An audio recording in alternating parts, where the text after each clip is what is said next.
श्री कृष्ण कहते हैं कि मन इतना चंचल होता है कि यदि वह नियंत्रण में न रहे तो व्यक्ति अशांत महसूस करने लगता है। यह अशांति मन में एक पल में आने वाले सैकड़ों सवालों के कारण होती है, और यह अशांति तब तक बनी रहती है जब तक कि व्यक्ति को मन में चल रहे सवालों का जवाब नहीं मिल जाता। ऐसे में तो यही लगता है कि मन को शांत रखना बेहद जरूरी है, लेकिन सवाल यह उठता है कि आखिर हम मन को शांत कैसे कर सकते हैं। गौतम बुद्ध के मुताबिक मन को शांत करने के लिए उसे समझना जरूरी है। जिसका मन शांत है वह दुनिया के सभी क्षेत्र में सफलता प्राप्त कर सकते हैं, क्योंकि मन शांत वाले व्यक्ति कभी भी कोई गलत निर्णय नहीं ले सकता। कुछ दिन पहले मैंने एक लेख लिखा था जिसका विषय था ज्यादा सोचना। उसमें हमने आपको बताया था कि ओवर थिंकिंग के क्या कारण हैं एवं इसके बचने का क्या उपाय है। कुछ लोगों ने मुझसे पूछा कि हम अपने मन और दिमाग को शांत कैसे करें।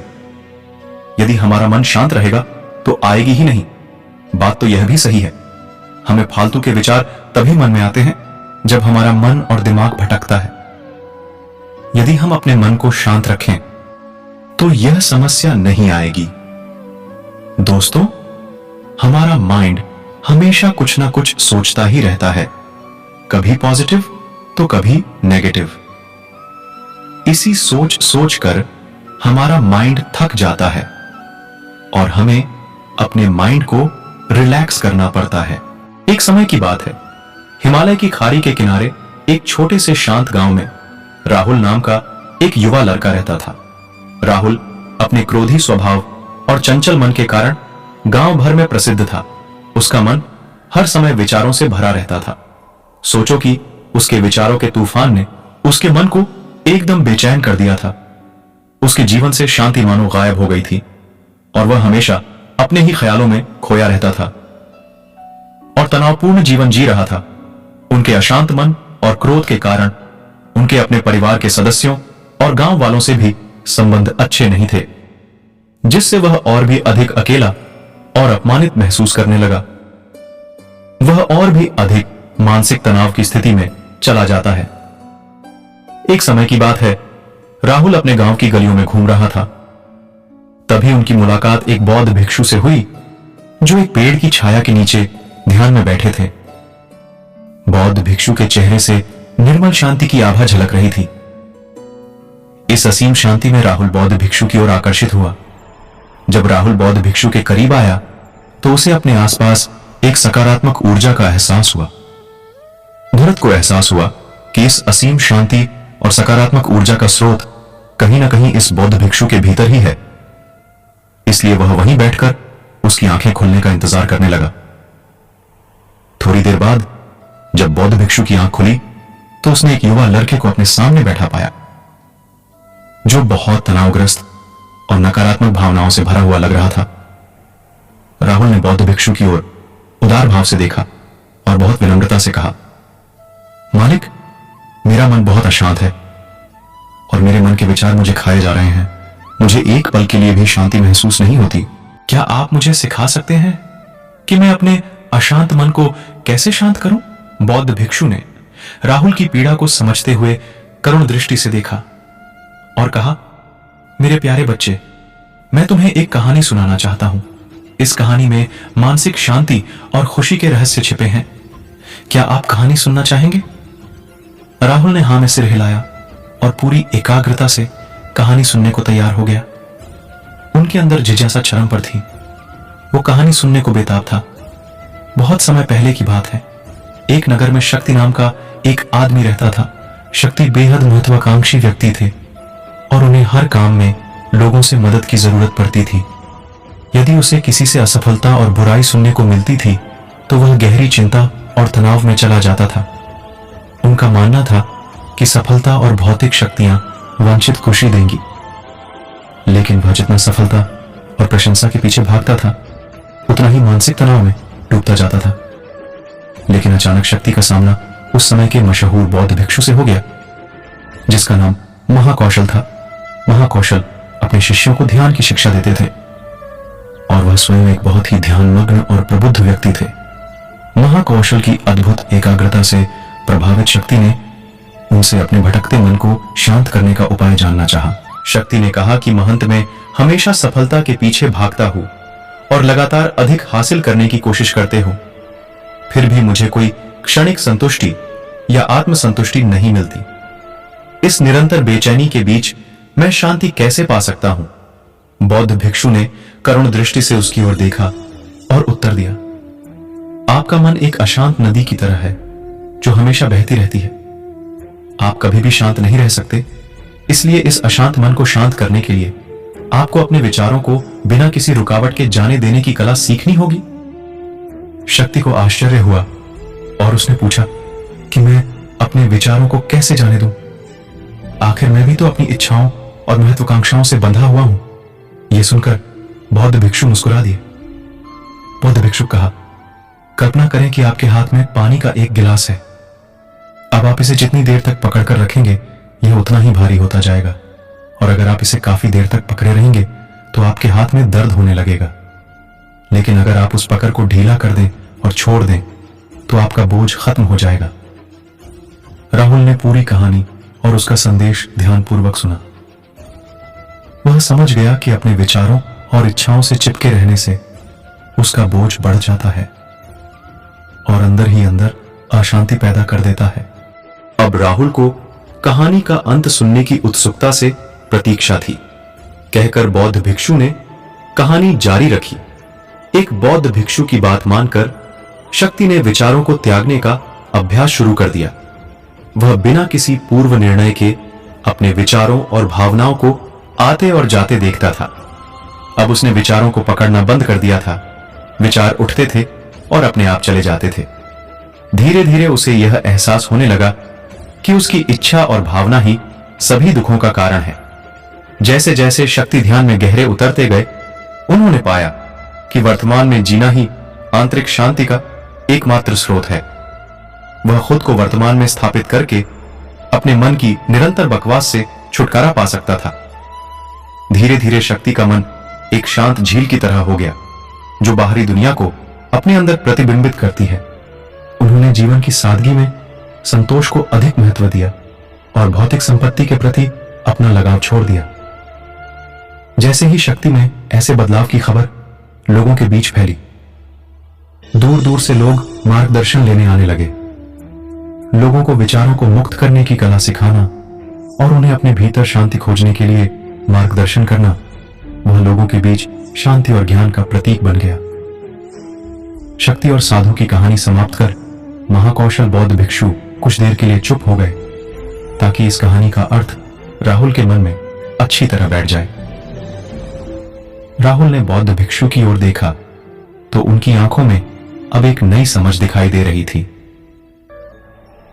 राहुल ने धीरे से कहा कि मुझे इस कहानी में ज्ञान दिखता है, लेकिन मैं इसे अपने जीवन में कैसे लागू करूं? मैं अपने अशांत मन को कैसे शांत कर सकता हूं? राहुल के इस सवाल पर बौद्ध भिक्षु गर्मजोशी से मुस्कुराते हैं और फिर कहा कि अशांत मन को शांत करने का अभ्यास आत्म जागरूकता से शुरू होता है। अपने भीतर उठने वाले विचारों का निरीक्षण करने के लिए प्रतिदिन कुछ समय निकालें।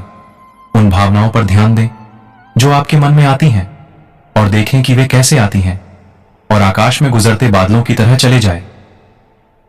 राहुल ने आंखें बंद कर लीं और बौद्ध भिक्षु के कहे अनुसार अपने विचारों का अवलोकन करने लगे। जैसे ही उसने अपने भीतर उठने वाले विचारों पर ध्यान देना शुरू किया, उसे इसका एहसास हुआ। उसे अपने अंदर चिंता और इच्छाओं की एक निरंतर धारा बहती हुई महसूस हुई। सिर्फ एक एहसास ने ही उसे एक अद्भुत शांति का एहसास कराया। उन्हें यह भी एहसास हुआ कि यह सभी विचारों और भावनाओं से अलग है। बुद्ध भिक्षु ने आगे कहा कि जैसे शक्ति ने खुद को सभी मोहमाया से अलग कर लिया था, वैसे ही अपने मन को अशांतकारी विचारों और भावनाओं से मुक्त करने का अभ्यास विकसित करो। बिना किसी पूर्वाग्रह के विचार को वैसे ही स्वीकार करें जैसे वह आता है और फिर धीरे धीरे उन्हें जाने दें और अपना ध्यान वर्तमान क्षण पर केंद्रित करें। लेकिन राहुल ने टोकते हुए कहा कि अगर विचार और भावनाएं इतनी मजबूत हैं तो क्या होगा? बौद्ध भिक्षु ने कहा, यह बना रहता है और मन को छोड़ने से इनकार करता है। बौद्ध भिक्षु ने राहुल की बात से सहमति जताते हुए सिर हिलाया और कहा, ऐसे कई मौके आएंगे जब आपके मन में सवालों का बवंडर चल रहा होगा।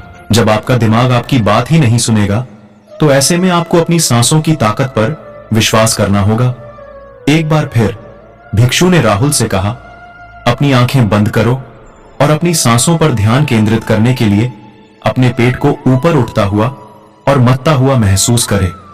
बौद्ध भिक्षु ने बताया कि जब भी आपका मन अशांत हो तो तुरंत अपनी सांसों पर लौट आए। सांस की वाद्य गति आपको तुरंत वर्तमान के चरणों में वापस खींच लेगी और आपको शांति का अनुभव कराएंगी। एक बौद्ध भिक्षु के निर्देशानुसार आने और जाने वाली सांसों पर ध्यान केंद्रित करने का प्रयास करें।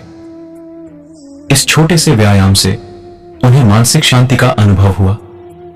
उसे याद आया कि उसकी सांसें हमेशा उसके साथ थीं, जो उसे वर्तमान क्षण की याद दिलाती थी, आराम और शांति लाती है।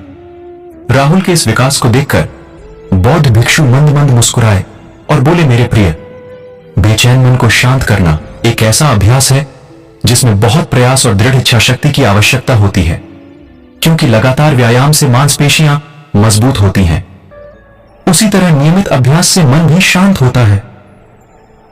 स्वीकृति में सिर हिलाते हुए इस बौद्ध भिक्षु को धन्यवाद देते हुए उन्होंने वादा किया कि आज से वह अपने अशांत मन को शांत कर सकेंगे और अपनी गैर शक्तियों को मुक्त कर सकेंगे।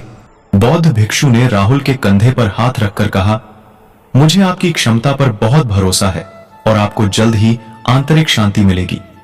लेकिन याद रखें कि यह आसान नहीं होगा, लेकिन अगर आप दृढ़ इच्छा शक्ति और खुले दिल से प्रयास करेंगे तो आप निश्चित रूप से वह शांति पा लेंगे जो आपके अंदर है। उस दिन से राहुल अपने अशांत मन को शांत करने का प्रयास करने लगा और हर दिन ध्यान करने के लिए एक अलग समय निर्धारित किया। उसने अपने मन में उठने वाले विचारों को बिना किसी रोक टोक के जाने दिया और अपनी सांसों के जरिए खुद को वर्तमान में बनाए रखने की कोशिश की। समय के साथ अभ्यास करते हुए राहुल को अपने अंदर शांति का अनुभव हुआ। जैसे जैसे समय बीतता गया, राहुल को ज्ञान और शांति का स्रोत कहा जाने लगा।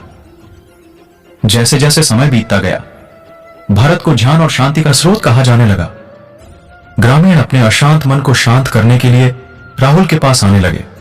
बौद्ध भिक्षुओं के शिक्षक दूसरों की मदद करते समय आत्म जागरूकता की शक्ति साझा करते हैं। बौद्ध भिक्षु आंतरिक शांति पाने की शिक्षा देते हैं। इसके साथ ही उन्होंने अपनी सांसों पर ध्यान देने और अपने विचारों को मुक्त करने की कला भी सिखाई। ऐसे निवासियों का विकास हुआ और उन्हें मन की अमूल्य शांति मिली।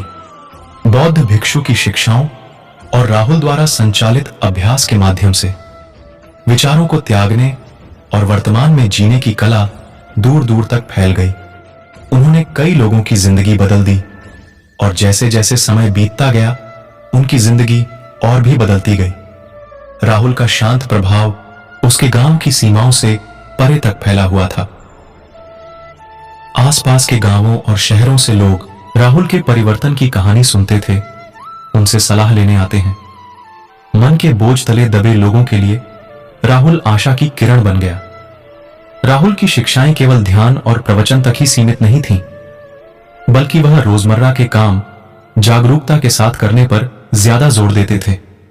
वह लोगों को अपनी भावनाओं के प्रति जागरूक रहने की याद दिलाते थे। इस बात पर ध्यान दें कि आप दिन भर में क्या करते हैं और अपने आसपास होने वाली घटनाओं पर आप कैसे प्रतिक्रिया करते हैं।